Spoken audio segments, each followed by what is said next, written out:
Vous vous demandez souvent pourquoi l'économie africaine s'écroule de temps en temps. Et quelles sont les performances de leur monnaie sur le plan international. Dans cette vidéo, je vous dévoile 20 monnaies africaines les moins performantes sur le plan international par rapport au dollar américain. 20 monnaies africaines ont connu une baisse d'au moins 50% de leur valeur face au dollar américain sur la période 2013 à 2023, dont 3 se sont presque totalement effondrées. Dans la plupart des cas, cela reflète une mauvaise santé économique résultant d'une mauvaise gouvernance, comme le démontre la présence de plusieurs pays disposant d'importantes richesses naturelles parmi ceux dont la monnaie s'est le plus écroulée. Sur les 41 monnaies africaines, 20 ont vu leur valeur divisée au moins par 2 sur la période de 10 années allant de début 2013 à fin 2023, suivi par le dinar tunisien, qui frôle la barre des 50%, avec une baisse de 49,9%. Parmi ces 20 monnaies, 10 ont vu leur valeur divisée au moins par 3, talonnés par le birr éthiopien et le naira du Nigeria, dont le cours a été divisé par 2,9.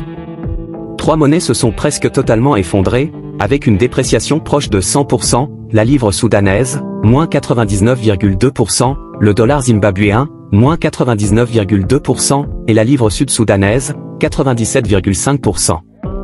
2 ont connu une baisse légèrement supérieure à 80%, soit une division par 5 de leur valeur, le cedi ghanéen, moins 81,3%, et le kwanza angolais, moins 81,2%. 3 autres monnaies ont perdu environ les 3/4 de leur valeur, le léon de la Sierra Leone, moins 77,0%, la livre égyptienne, moins 74,3%, et le dinar libyen, moins 73,5%. Enfin, 4 ont perdu environ les 2/3 de la leur, le kwacha zambien, moins 70,8%, le kwacha malawite, moins 67,2%, le birr, moins 65,9%, et le naira, moins 65,2%, suivi par 8 monnaies ayant perdu environ la moitié de leur poids, le franc congolais, moins 55,0%, le métical du Mozambique, moins 53,8%, le dollar libérien, moins 53,2%, le rand sud-africain, moins 50,3%, le dollar namibien, le lilanjeni de l'Eswatini et le loti du Lesotho, moins 50,3% également, suivi par l'ariari malgache, moins 50,0%. Côté francophone, 2 monnaies font partie des 20 monnaies ayant été les moins performantes sur cette période, à savoir le franc congolais, de la République démocratique du Congo, et l'ariari de Madagascar. Toutefois, celles-ci n'arrivent qu'à la 13e et 20e place, respectivement, des monnaies ayant connu la plus forte dépréciation. Zimbabwéen. Remplacé par des devises étrangères, et en particulier le dollar américain, USD, et le rand sud-africain, elle fut réintroduite en février 2019, au taux de 400 américains pour un dollar zimbabwéen, soit 2,5 dollars zimbabwéens pour un dollar américain. Toutefois, celle-ci s'est de nouveau rapidement effondrée, pour ne plus valoir que 0,003 dollars américains, soit un cours divisé par 129 en moins de 3 ans.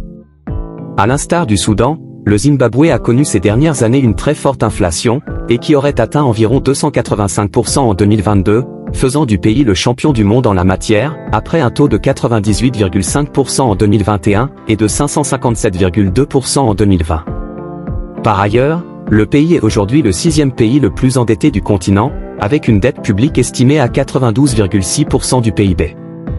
La livre soudanaise et le dollar zimbabwéen sont talonnés par la livre sud-soudanaise, qui arrive en 3e position des monnaies les moins performantes sur la dernière décennie, avec une baisse de 97,5%, soit une valeur divisée par 39.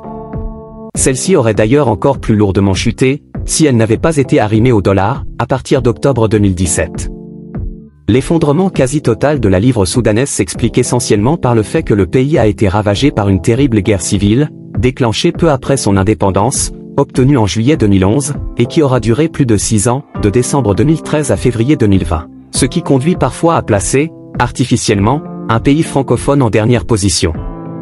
2 monnaies ont vu leur valeur divisée par 5.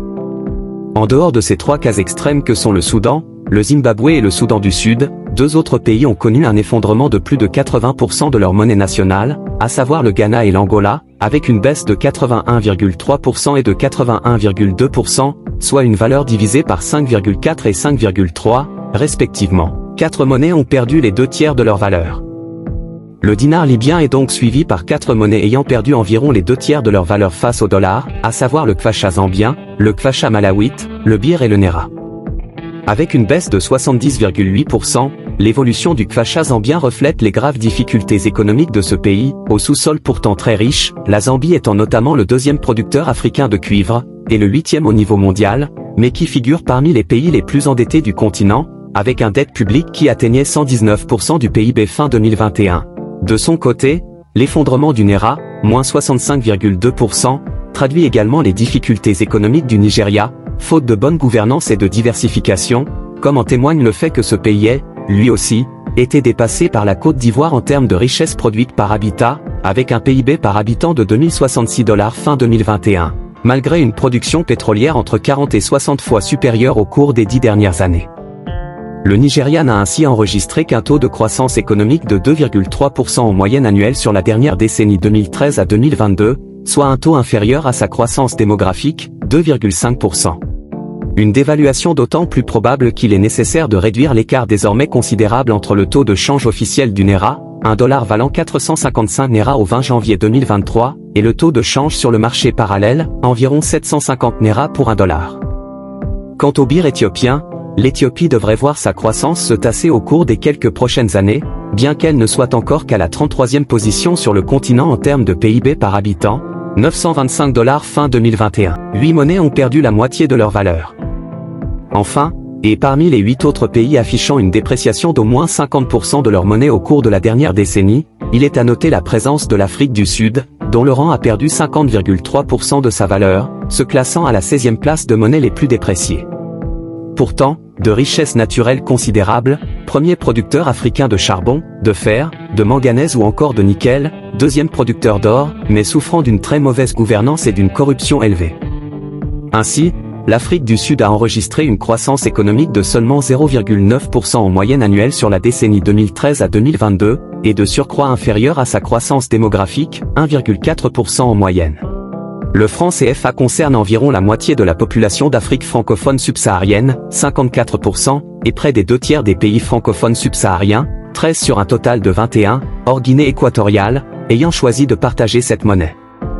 À ceci, s'ajoutent 2 pays qui ont également et librement choisi d'adhérer à cette monnaie unique, plusieurs années après leur indépendance, à savoir l'hispanophone, et partiellement francophone, Guinée équatoriale, depuis 1985, et la lusophone Guinée-Bissau, depuis 1997. Au cours de la dernière décennie, le franc CFA a fait partie des monnaies les plus stables du continent, avec une dépréciation de seulement 18,5% par rapport au dollar.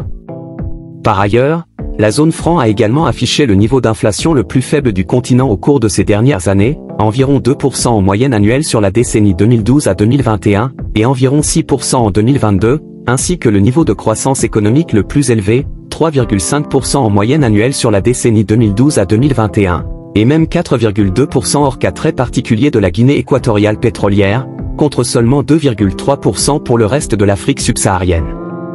Une croissance notamment tirée par la zone UEMOA, qui constitue la plus vaste de forte croissance du continent, bien qu'elle n'en soit pas la plus pauvre, 5,7% en moyenne sur la période 2012 à 2021.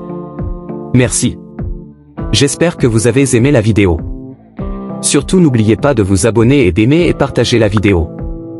À la prochaine pour une autre vidéo de découverte sur l'économie mondiale.